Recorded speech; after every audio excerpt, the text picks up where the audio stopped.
À la Ligue où vont les choses au Congo central, nous avons remarqué que ces derniers, nous avons créé un dangereux phénomène. Un phénomène, n'est-ce pas, que nous appelons la démission sociale.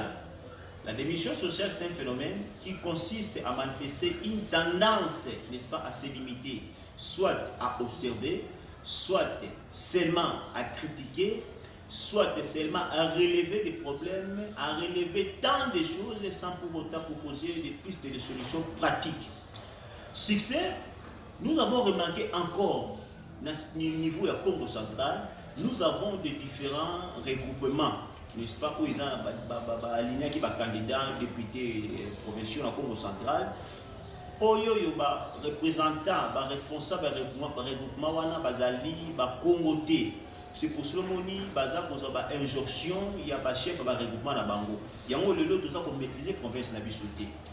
Dynamique de jeunes et Congo, votre structure, les loyo de commis reconnu juridiquement comme une plateforme de la société civile. Oyo Kalamini était aussi la sortie officielle. Donc, comme une simple structure, mais maintenant nous sommes une plateforme de la société civile. Vous avez reconnu juridiquement, directement, d'ici là, la sortie officielle. Point de tout Congo. Parce que nous avons une conviction, n'est-ce pas, d'une plateforme de la société civile pour conquérir le pouvoir. Nous voulons avoir le pouvoir. Nous voulons voir un Congo à la tête de ces pays. Nous avons cette conviction profonde.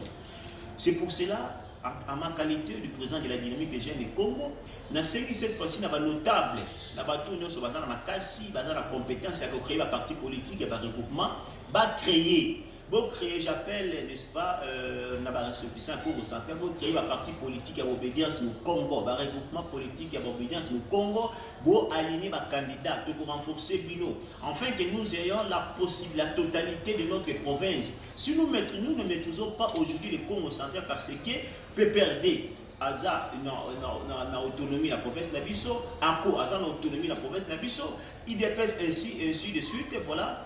Biso moko ba notable ne Congo baza na ba président, ba coordonnateur ba regroupement te o ba lina ki ba candidat. Soki biso moko ba Congo, n'est-ce pas, tous ala qui na regroupement na biso ba différents regroupements na biso to bimisa ki n'est-ce pas ba député ya ba Congo pe tous ali to linga tous en possession ya province na biso.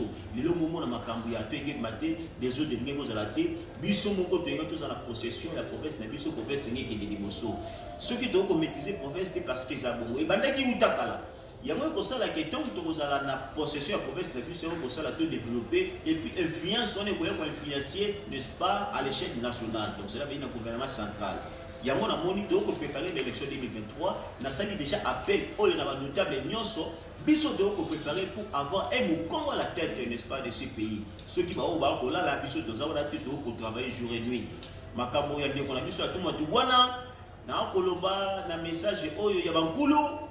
Et puis pour la contact des abattoirs, sont des collabs sur tout le monde. Le pas tchèque était bakokangaye, calamité bakokangaye, Asan de collabs mais bakokangaye. Le dossier n'a eu côté wana et c'est Silaki.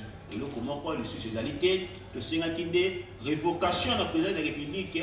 Il y a monsieur Gilbert Campon, le vice-premier ministre et ministre de l'Intérieur, parce que ma union sur Salami wana, ils ont sous la bénédiction naïe. Matondo.